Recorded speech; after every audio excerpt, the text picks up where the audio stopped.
Facebook, and we talked about that. Then he had to blast me out about, world politics and First World Order and everything. First World Order. Yeah. You know how he gets, both of you. I was gonna say. Oh, okay, whatever. I can't remember. So let me ask you this. Uh-huh. So if I was like, hey, I was reading an article, and it was about this school up in Bel Air, and there was these 4 girls essentially, and they were running the school because they had done crazy stuff with some teachers and administrators, and so they were blackmailing them, and When you say there's 4 girls running the school, are they administrators? No, they're students. No, they're students. Oh. Yeah. So like 16, 17 year olds. And essentially they're running ruckshot over the place because they can hold all this stuff over people's heads. Yeah. And they're essentially bringing people into this group, other girls that are, they're in Bel Air, so they're kind of rich. And they're bringing people into the group, and they kind of like initiate them, like when you go through a fraternity or sorority, and just, and there was money schemes tied to it and all types of stuff. It was just crazy. So I'm reading about this today, right? Mm-hmm. Completely believable. I just made it up. But if I said, hey, Mom, if I said there's a group of powerful men that sit in different organizations, the World Trade Organization, the Council of Foreign Relations, all these different places, and they blackmail people, and they hire on all their friends to help run these multinational corporations and organizations and foundations, and their ultimate goal is to run the world.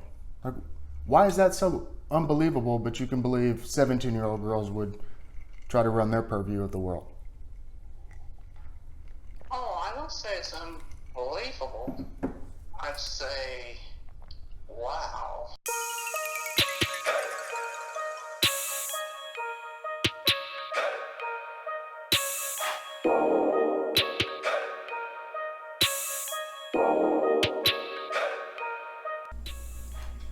Welcome to the Simply Done Podcast.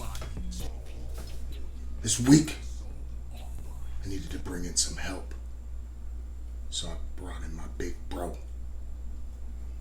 What up, everybody? So, before we go into the intellectual dissectional, we're going to talk about some themes of this week's episode 3.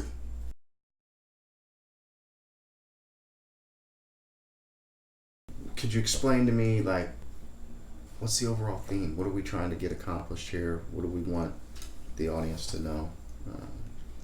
Oh, good question. So, for episode 3, I think we've already looked at where our enemies are trying to take us, where they're trying to lead the United States, right? That's what we did in episode 1 with the race war. Episode 2, we took a look at some universal values, and not saying they're all shared, but there's values that we all look at and really dissected those. And now, in episode 3, what we're saying is the reason we have a need to make these big changes in our community is because our community has been used as guinea pigs. And what this really breaks down for episode 3 is the whole conspiracy. So when you say conspiracy, what do you really mean by that? I mean, you're not really talking aliens and crazy stuff. Like, what do you mean by there's a conspiracy against us? The plan has been started. It was written down. It was brought through history. It is today at our footsteps. It is being implemented to perfection throughout the vulnerable parts of our community. And now is the time that they wanted to continue to spread it through the entire United States, make us weak, make us brain dead, make sure that when the time has come for them to take us down, create enough chaos so we're begging for them to come over and take us over and set up that utopia.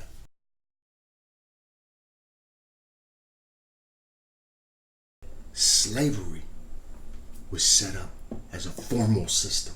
There were rules in place. Right. And there were techniques used to ensure they could control the slaves. And these techniques, as we'll get into in just a moment, were being used against the general population to control all of us. Now, what are these?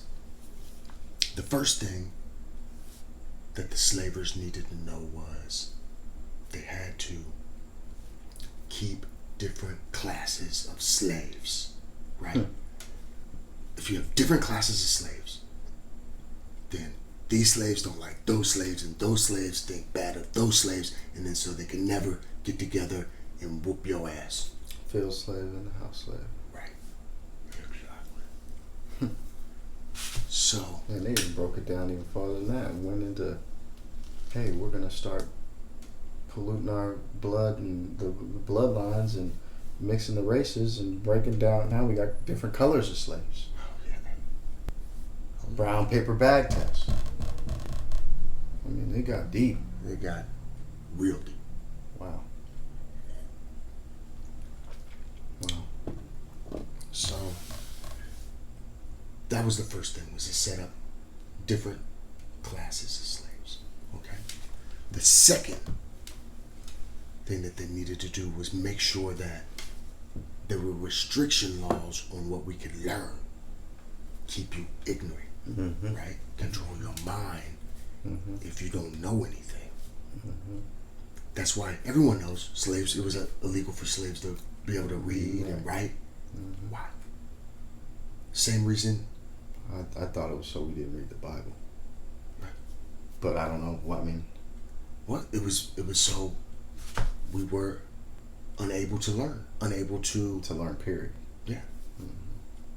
I mean, if you're ignorant of what's going on, then I can tell you anything and you'll believe it. It's like a 7-year-old. It's like a 4-year-old. Oh, no doubt. Yeah. I used to tell my kids anything. It was like magic. Yeah. Yeah, for sure. So, you gotta have different classes. You gotta keep people ignorant, right? What else you gotta do? You gotta keep them dependent on their masters, right? So, It's way easier to control somebody if they depend on you to eat. They depend on you for their shelter. Yeah. They depend on you for their clothes, their name, everything. The name. Well, You know. so there's this, and many more tactics that were used to, as a formal means of enslaving our people.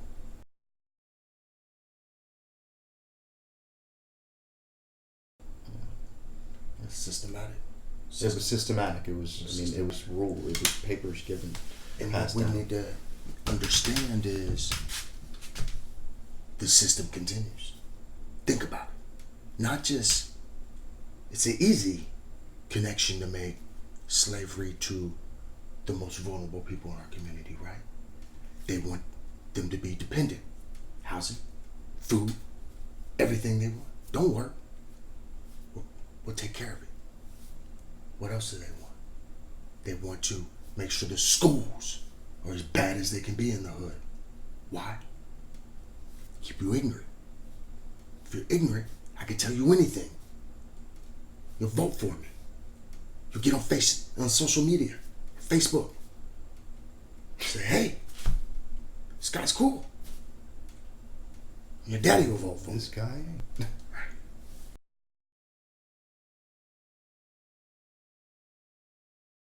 Real quick, I just want to make a clear point in terms of you started this by prefacing it and saying we were the guinea pigs, right? Yeah. So even during slavery, everyone says white supremacy was the system that enslaved blacks.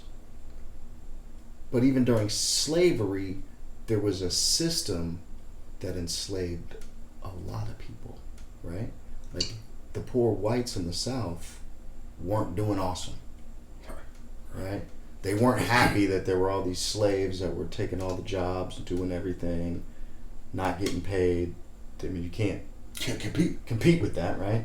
So there was this resentment and this hatred that happened, but they weren't living great lives. They were hillbillies and rednecks and Appalachian.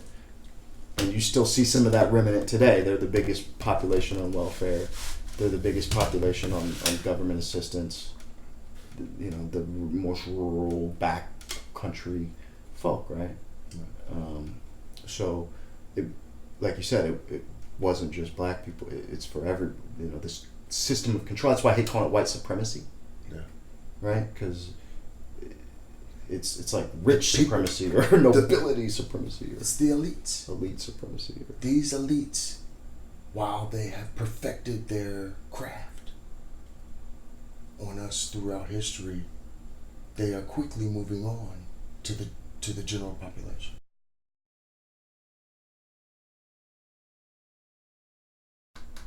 And you know, a lot of these elites, they actually use racism as a tool. They're not necessarily racist in and of themselves. Now think about it. They do think black people are inferior to them. But guess what? They also think white people are inferior. And they think Jewish people are inferior. And Latinos are inferior. They think everybody's inferior to them. And like I said from the beginning, it's easy for them to take our population, perfect their tactics, and then move on to the general population because they want to be in control. That's what this is all about, control.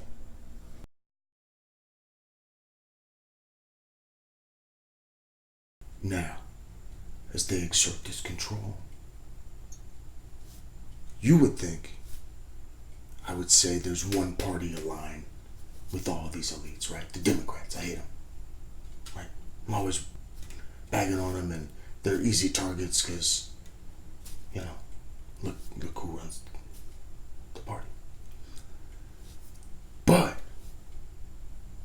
if you really do the research throughout this entire timeline that we speak about, you see that they run both parties. They've been intertwined and dispatched throughout both parties. And I think, to be honest with you, back in the day, you were the one. I was like, let's spread democracy with George Bush, right? And you're like, bro, think of it as they're moving towards a goal like this. The Republicans are pushing forward, right? And they got whoever. Then the Democrats are pushing forward. They seem like they're pushing against each other. Because the Republicans can get this part of the plan passed, and the Democrats And the can get neocons. this part of the plan passed, right? So The like, welfare state. hey, we want to go into war and tear up a bunch of stuff. The Republicans are our guys for the job. We want to get a whole bunch of people dependent on the government. The Democrats are our guys for the job, you know?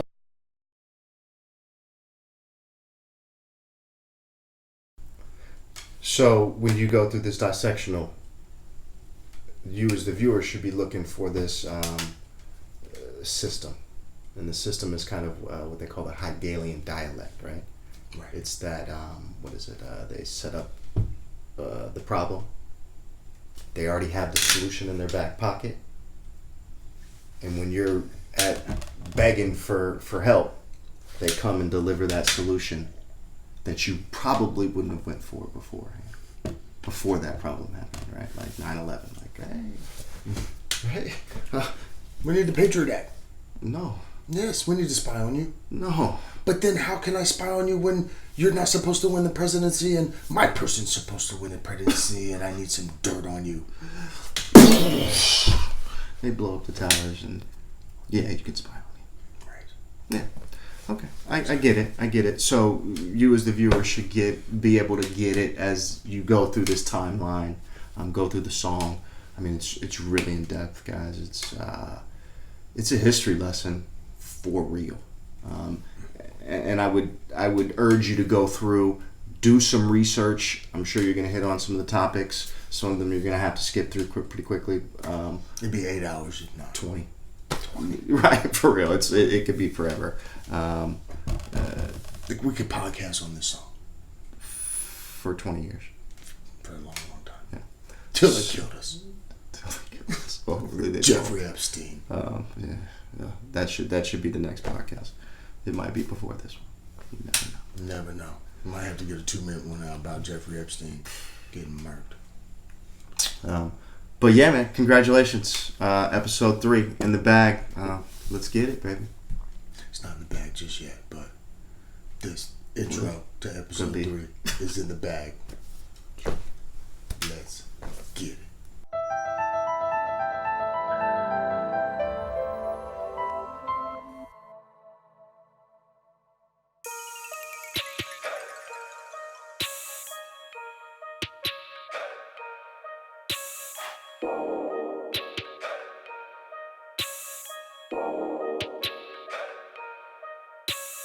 Barons, Bank of England, who? Peabody, JP Morgan, they all sold our bodies. You ain't know they got the lobbies and they run both of the parties do bribes. They extort, take over schools, take over courts, set up the tools, crush all rules. Communist utopia for you fools. Bank of U.S., Manhattan, Aaron, Alex, James Jackson. Got worse, natural revolt restriction laws on our soul. Albert Pike, communism, German Brits, weak religion, Nazism, Zionism, Islam, then no religion. Belmont took over DNC, Lincoln creates new currency. North, they claim victory.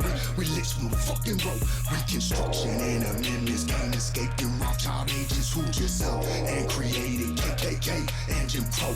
Plessy and Ronald Gold, NYSC gets railroad. 90 Copper, Morris Slade, TCI, Carnegie, JP Morgan, Roosevelt. All the pardons out he dealt, all the tears, 6 short years. The Federal Reserve just got built. Hatchery Norman, United Steel, taxes, tariff, the New Deal. That ain't work. Part 2 ain't work either. World War II. United Nations, Strong Thurman, Robert Byrd, and Johnson, Vietnam, bus boycotts, Orbital Fabless, Little Rock, make society short and gray. We saw it in Dwight's DNA. Johnson's cool, Jackie's tears got niggas sold for 200 years. Ex-assassins, riots and rocks. Martin Hampton, you're the pies powder. War on drugs, Gordon Parks, CRA, yo, fuck the arts. Why ain't we follow DMC? Crack and AIDS made history. 3 million illegals got amnesty. We got criminal minded and easy. Ollie North, Nicaragua, funded Iran, fueled the Contra. Flip that shit in America. Epidemic, Reagan, give a fuck. Really Horton, CIA, pointed Bush to the head of state. Sean should have known after race bait. How you get bait into Kuwait? New Jack City, boys in the hood. Early 90s, wrecked the hood. Cop, killer, death row, truce, menace, NWO. Bill on Sachs was a plan. Make a free trade, stole our plans. Crime bills, stole our dads. 2 TQ, we just call the hands. Brooklyn finest, WTO. Cold bar bombs, we set it off though. Dali, Shipo, Samas, Fatwa. Tanzania, Nairobi, Kenya. Clean walk, things so dark. Keto warning, Wesley Clark. After 9/11, plans in motion. Inside New York, hit across the ocean. Afghanistan, Iraq, Syria, Lebanon, Libya, Somalia, Sudan, Katrina, and Iran. Bear Stearns, Wamu, their funds to guess who? JP Morgan, and Goldman. Dizzy yet? Hold on, son. Meeting once again, missing action. No coverage of GD America, no mention of heirs bombing America. Clinton foundations, rape black Haitians, all black presidents, She-Folk relations, Arab Spring, IRS talking and knock over Africa with all smuggling, sold the uranium, took out ambassador. There was standout, there was a massacre, founded ISIS. Let's make a film with a straight face. This the new normal, boy, it ain't new. None of this shit started way before. Timeline begin, 1784, Maximilian, control the men supply. That was the plan, bro. Control 3 pillars, money, your body, and world killers. What's been used as guinea pigs. What happened today? And all the coincidences, how they control, how they run the planet. White people take all this for granted. Ain't just racism against blacks. Secret close, you up next.